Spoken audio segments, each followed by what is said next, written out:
तो student, part second में आपका स्वागत है। और पार्ट सेकंड में हम स्टैंडर्ड फॉर्म के बारे में पढ़ेंगे, standard form of rational number.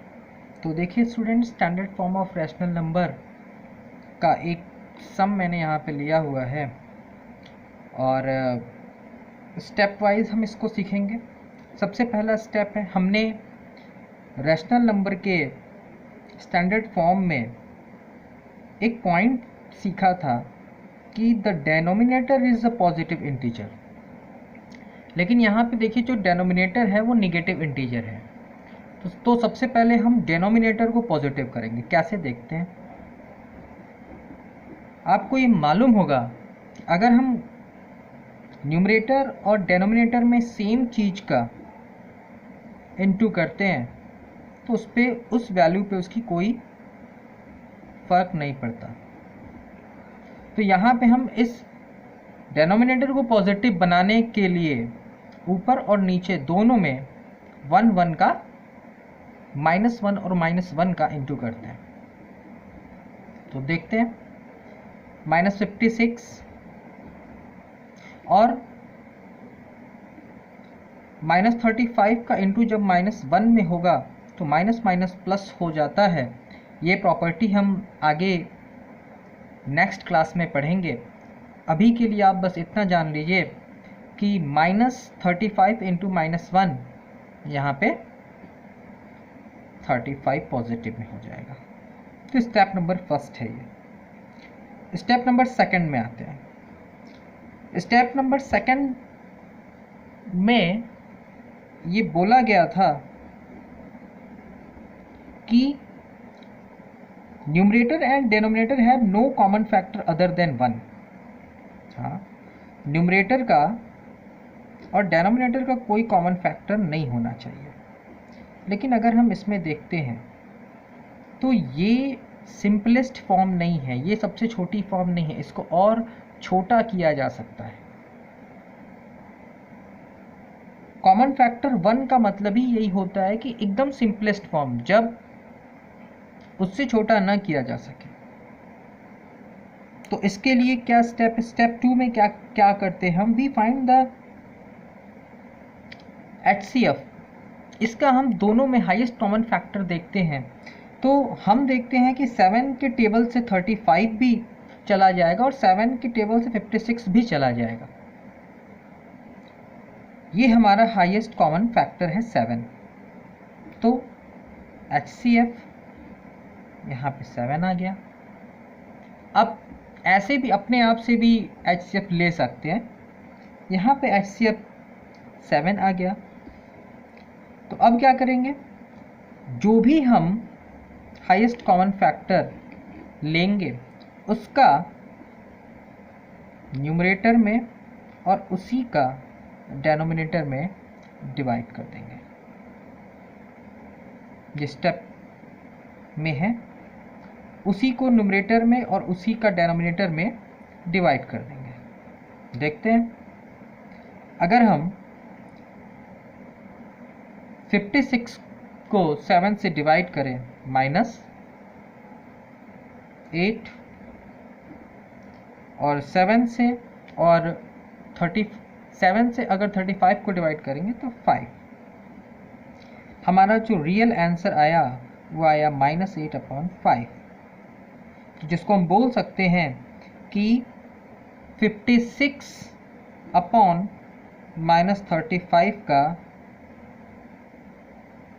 Standard form जो है वो है -8/5। अब देखते हैं क्या ये स्टैंडर्ड फॉर्म हमारे स्टैंडर्ड रैशनल नंबर को जस्टिफाई करता है। तो पॉइंट नंबर 1 है कि numerator and denominator have no common factor other than 1। यहाँ पे देखिए कॉमन फैक्टर क्या है, ये सबसे सिंपलेस्ट फॉर्म है। यहाँ पे कॉमन फैक्टर केवल 1 ही है। ये हमारा पहला सेटिस्फाई होता है। यहाँ पे हमारा जो कॉमन फैक्टर है वो 1 ही है, 1 से ज़्यादा कुछ नहीं है। अब देखिए हम इसमें कोई भी एक पर्टिकुलर संख्या से इसको डिवाइड नहीं कर सकते। तो यहाँ पे हमारा कॉमन फैक्टर केवल 1 है। दूसरा कि डिनोमिनेटर जो है वो पॉजिटिव होना चाहिए। तो देखिए हमारा ये जो डिनोमिनेटर है ये पॉजिटिव है। इस तरीके से हमारा दोनों जो रूल है वो सेटिस्फाई हुआ। इस तरीके से हमारा जो दोनों रूल है वो सेटिस्फाई हुआ। और आई होप आपको ये स्टैंडर्ड फॉर्म समझ में आया होगा। तो चलते हैं इसके दूसरे स्टैंडर्ड फॉर्म के लिए। एक दूसरा एग्जांपल हम लेते हैं। यहाँ पे दूसरा एग्जांपल जो हम ले रहे हैं वो है -28 upon 72 change in standard form of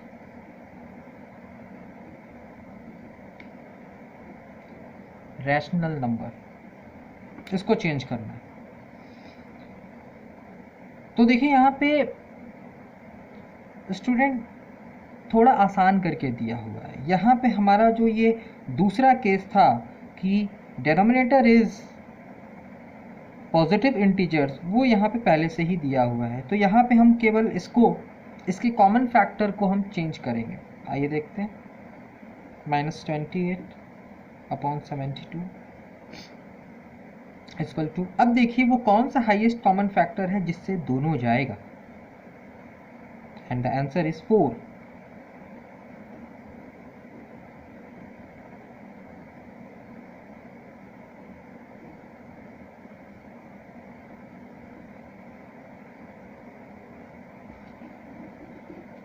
divided by 4। शायद आपको दिख रहा है। तो चलिए देखते हैं। ज़्यादा लंबा ये नहीं है। 4 7 जा और 4 18 जा, ये हमारा standard form of rational number है। अब देखिए ये किसी भी टेबल से नहीं जाएगा। इसका कॉमन फैक्टर अब केवल 1 है और कोई अब इसका कॉमन फैक्टर नहीं है। Understand? So student, I hope आपको इन 2 एग्जाम्पल से standard form of rational number समझ में आ गया होगा। Thank you.